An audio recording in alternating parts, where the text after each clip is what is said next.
Coming up on show 755, why a new EV has a 4-speed manual transmission. Oh, and 2 wheels. Yeah, it's an EV bike. Stick around, I'll tell you more. Plus on the show today, the Porsche Taycan 4S gets its real-world range tests online. The Lucid Air has been playing on the snow, and a new electric Land Rover that's neither from Land Rover or Tesla, but it is powered by the innards of a Tesla. Well, good morning, good afternoon, or good evening, wherever you're listening around the world. Welcome to EV News Daily. Here's what happened on Tuesday, 21st of April. My name is Martyn Lee, and I go through every EV story so you don't have to. Well, thank you as always to myev.com for helping me make the show. MyEV is the world's first marketplace that is built specifically for those who want to buy and sell and learn about EVs along the way. Now, at the minute, as you hear me say, yes, it is only in the US, so if you are able to get this service, this wonderful platform, make the most of it. I'm jealous of you. Okay, we'll kick off with the Porsche Taycan, this time the Taycan 4S. And, as is a common refrain these days when talking about the Taycan, its EPA range is somewhat lowly, even though most of the attention has been drawn as well by the more powerful Porsche Taycan, the Turbo S. Clearly, it might not be the model that people end up buying. The majority of buyers may well go for the less powerful, but also a lot less expensive Taycan 4S, which, like the Turbo and the Turbo S, has no problem going much further on its charge than the EPA range that advertises. It says InsideEVs, the 4S.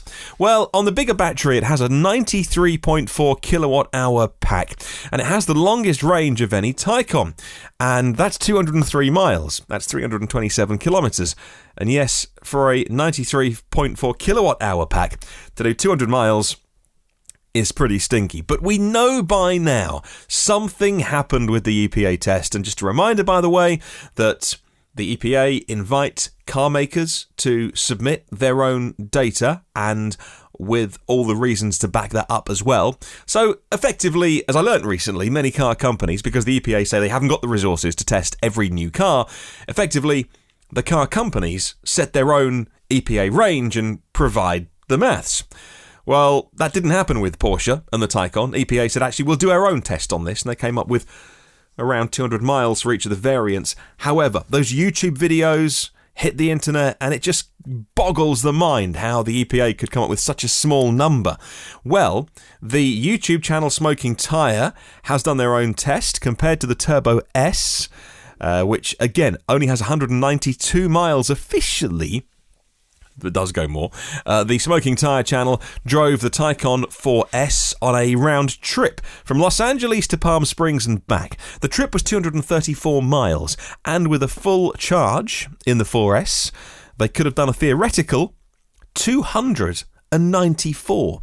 And this is quite a strange thing, isn't it? How does one test say it'll do 203, and a real-world test, driven normally, not with a heavy right foot, but also not hypermiling, deliver 294, which is much more in line where you think 93.4 kilowatt hour battery pack would deliver it. I'm going to pop a link to InsideEVs in the show notes. If you're interested, if you want to read more, I invite you to have a look. Look, either way, all of the Taycans are out of my reach forever. However, they are, I'd love to have a go in one. Holy moly. I would, half an hour. No, don't sell myself short. Lend me one for a couple of days. A couple of days in one would be just amazing for a car. It's what I've done with fancy Teslas, knowing that, I'm not in the market for a P100D back in the day, whatever, these days a Model S performance, to buy one of those with cash.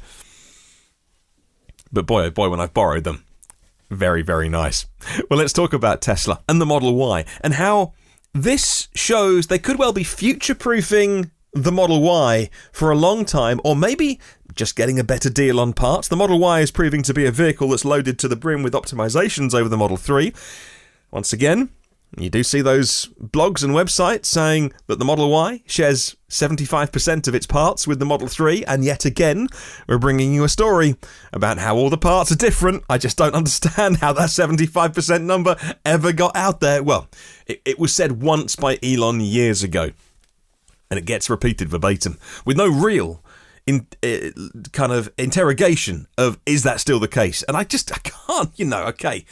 I mean, the wheels, which are different, share some wheels, seats, front seats, not back. Front seats are the same, steering wheel and the screen. There's not much else. Pedals, which are the same. Anyway, the latest thing that's not the same from the 3 to the Y is deep inside. From its wiring to the casting, the Model Y is designed to be as future-proof as possible, and now a recent set of tweets from a Tesla hacker called Green the Only has shown how the future-proofing may extend all the way to how the car communicates with itself. Inside the car, all the electronics is an Ethernet link at the heart of everything, like your home network, okay? And it's used in the vehicle's autopilot computer, the infotainment system. It's how they all talk to each other, all the various bits of the car.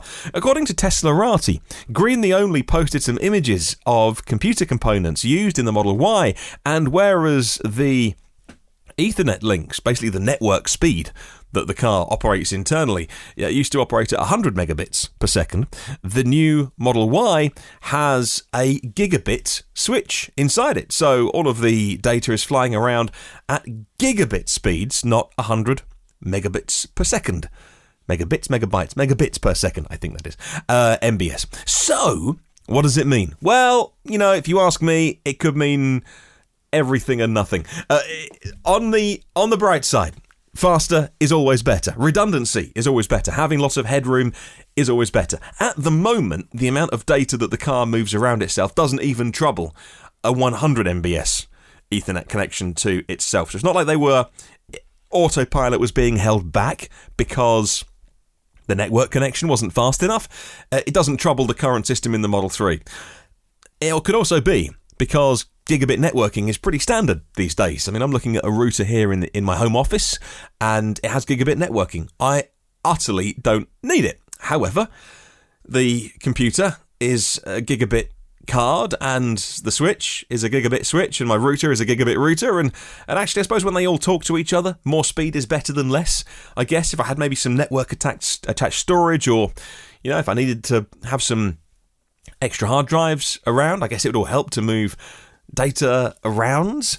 So it could just be that there's so many gigabit switches being made that's cheaper, a cheaper way, bulk buying to do it. It could mean everything and it could mean nothing, but what it does mean is that the Model Y is certainly more than future-proof, and it also means that from car to car, it's not like they just made a slightly taller version of the Model 3 and spat them off the line.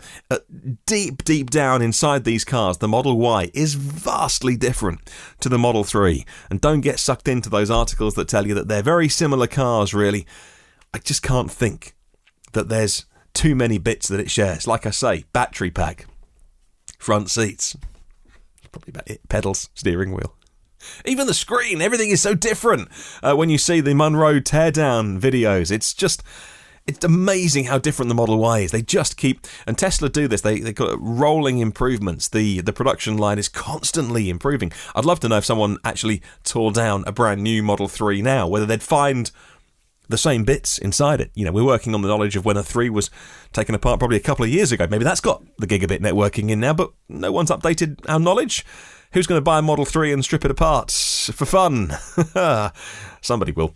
Right, let's move on. And testing of the new Lucid Air electric luxury sedan continues ahead of its launch, which is expected very soon, later this year. Now, earlier this month, Lucid took the Air prototype, and it travelled 400 miles. That's 644 Ks.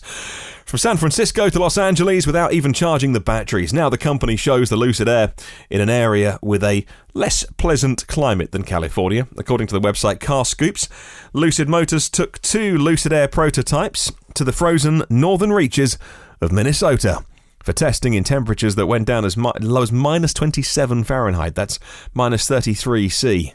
It's pretty cold. According to the startup, testing on low-friction surfaces is an important exercise that helps us refine the Lucid Air for stable, they say, stable performance in winter's worst road conditions. And during the tests, engineers validated control dynamics and assessed features like anti-lock braking, traction control, and stability control in the snow. Well, East Coast Defenders, that's a company probably these days known now as ECD. automotive design, they may well have changed their name, but their focus is still on building top quality Land Rover Defenders. The Land Rover Defender is about as boxy as you can get, but the Land Rover Defender is a legendary design, and more than that, more than the design of what it looks like, okay, it is just one big box, is how it handles off-road. It's the Land Rover Defenders are a working vehicle. Alright, there's plenty of them that you see as Chelsea tractors, ferrying little kids to school 5 metres down the road because, you know, we couldn't have them getting wet or anything like that. So yeah, there are plenty of yummy mummies that drive their kids to school in a Land Rover Defender in the middle of the city because it looks good. However, there's so many of them are on farms and working vehicles and on country lanes.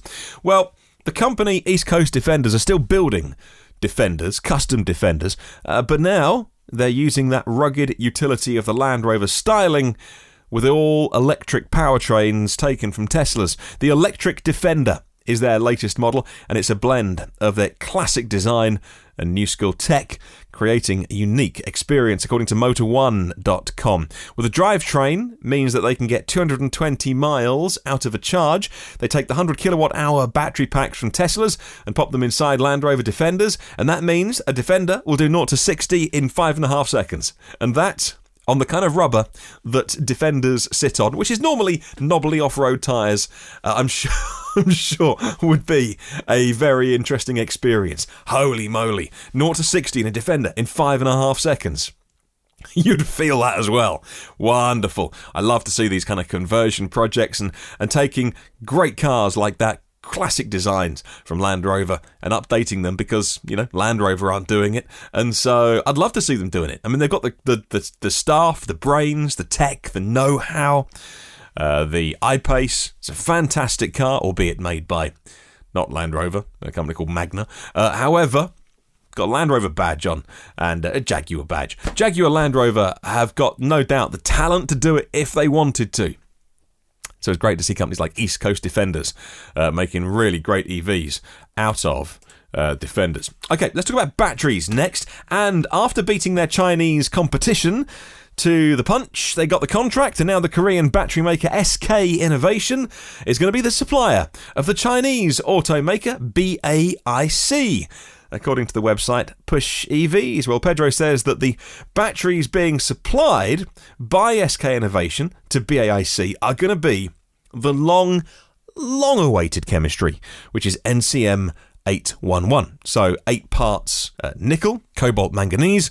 Sometimes called NMC, but NCM 811, so it's 8 parts nickel and 1 part the others, going to be used by the premium brand belonging to BAIC, which is called ArcFox. They're going to be made in China, but SK Innovation do have a battery cell plant in Changzhou in China, and SK Innovation has been promising these new 811 cells, this new chemistry, for a long time, since 2017, and postponed them twice now, but it's finally able to deliver them, what we thought was coming a long time ago. On this podcast, I've talked extensively about whether things like the Kia e-Niro and the Hyundai Kona would get these new battery chemistries, because there were some early articles going back that said that the Niro will have the new chemistry in, but doesn't look like that ever happened. Now the Kia e-Niro and the Kia e-Soul still using NCM 622, so 6 parts to 2 parts to 2 parts battery cells from SK Innovation, but they could well get an upgrade if these new 811 cells become economical to produce and the ones that they want to focus on. But what about the Hyundai Kona electric? Well, they use LG Chem battery cells. Again, you'll see articles written online because they're both Korean, because they're cousin companies, and because they both have 64 kilowatt hour packs. You'll see EV blogs and stuff saying, they have exactly the same battery. You get the same battery pack in the... all they do is they just put it in a Kia or a Hyundai. Well, it's absolutely not true. Entirely made by entirely different companies. Well, the LG Chem cells that go inside the Kona, again, are the 622 chemistry, and they're the ones that you would find in something like the new Renault Zoe. The ZE40, the older generation of the Renault Zoe. With an upgrade of the NCM 712 battery cells from LG Chem that are going into the new Renault Zoe, the Kona Electric, could well get for instance, a bigger battery pack because they can do it in the same space. So even if you use the battery cells that are going into Zoe's, the new 712 batteries that are going into Renault Zoe's, put those in the Kona Electric, and in the same space you'd get something like an 84 kilowatt hour pack. That'd be like 80 kilowatt hours usable, maybe. That would be incredible. It's already a really long range EV, but put the same cells in as you're getting in the Zoe, you go such a long way. I mean, do you need an 84 kilowatt hour, 80 usable in a Kona? Yeah, of course you do. Bigger the better. Range is everything. Let's move on to electric cargo ships. The company ABB has built a significant presence in what's called the dry cargo vessel market. An increasing number of vessels specified with electric propulsion solutions, says the website Electric Vehicles Research. Germany's largest bulk carrier company just ordered the first ever self-unloading bulk carriers, and they are featuring ABB's electric propulsion technology, AziPods they're called. Each of these ships will include a pair of 1.9 megawatt electric propulsion units and also some diesel electric power and power management from ABB. So obviously I'm not the biggest fan of diesel electric power, but I do understand why it works in shipping. And as much as I'd like to wave a magic wand and have the world move entirely by battery electric power completely in all forms of transport, I know that I'm a realist, can't always happen. Hey, I'm looking at doing a show soon all about the technology at ABB. As you can imagine, a big company, a few hoops to jump through, but I'm sure we will get there, and it'll be really interesting to hear what they're working on, and see if we can get them to spill the beans on a few things to do with shipping and cargo, ships and marine propulsion. I'm super interested in obviously the car side of EVs, but so how do you do it on boats as well? Final story of the day today, and Kawasaki confirmed its upcoming entry into the electric motorcycle segment with our headline story today. The new Kawasaki electric motorcycle will offer a manual transmission, which will please many bike riders. The bike is called the Endeavour, and the model is being developed with track use in mind, so engagement with the bike is key, according to Autoblog. The Japanese company now in the process of teasing the battery-powered model on their official YouTube channel. Latest installment in the 10-episode series shows the prototype bike whirring away on the track and the rider using a foot-operated lever to go through the gears. This will keep bikers happy who like to be involved. They just want to twist and go, but they want to get involved in the gears as well. Well, the manual transmission, says Kawasaki, not only allows a greater speed range, it allows the driver to have greater input when operating the bike, the company said. Do they need to build a 4-speed bike? Could they make a single-speed bike, as nearly all cars, apart from the Taycan, have a single-speed transmission? They probably could do that, but it's interesting to see, actually, with bike technology. They understand their buyers, they know their audience, and maybe bike riders do want to be working the gears on an EV. I've got to be honest, as an EV driver, I do not want to go back to manual transmission. I mean, the car that we had before our EVs, we'd gone automatic anyway, because my wife needed to drive more, and she hates manual, and so it was was it the first manual that I'd bought? Yeah, probably the first 15 years of my driving. Yeah, the Audi TT, that was manual. The little Mini Cooper, that was manual. The Skoda, that was manual. And so, yeah, I reckon the first Golf automatic that we bought for her was the first automatic car. I can't think. I've had some good cars over the years. However, with an EV, I just wouldn't want to go back to having to shift gears. I like this too much. This is the future. You know what? I don't want to be reaching down and working my way through a rev range and always trying to keep it in the sweet spot and working the car hard. It's fine. Single-speed transmission in an EV does that just fine for me. All right, let's move on to our question of the week this week. Do you prefer to buy new or used EVs? You can either tell me what you've done personally and whether that is was your preference, for instance. And our first was used, our second was new, by the way. And why? What is the reasoning behind that? I'll probably share mine on Sunday as well, if you're interested. Let me know what you think. I'll read them out on Sunday's show. My email address is hello@evnewsdaily.com, or leave a comment on the YouTube show. There are 754 previous episodes in the archive, and they're all there, and they will be online. Not massive costs to keep them online, by the way. And so, with the help of my patrons on Patreon, those shows do sit in the archive, hopefully as a bit of a resource for anyone to find, either on the blog or just through Google search, and maybe learn a bit about EVs. Thank you to my premium partners, Phil Roberts of Electric Future, Brad Crosby, Avid Technology, Brightsmith Group for clean tech talent, Porsche of the Village Cincinnati, and Audi of Cincinnati East. If you want to check out what it's all about, I would invite you to have a look, no pressure, but it's patreon.com/EV News Daily. If you can leave a little review on Apple Podcasts, I know it's a faff, don't worry if you're busy. If you can, it really helps me build the show. Have a wonderful day. I'll catch you tomorrow. And remember, there is no such thing as a self-charging hybrid.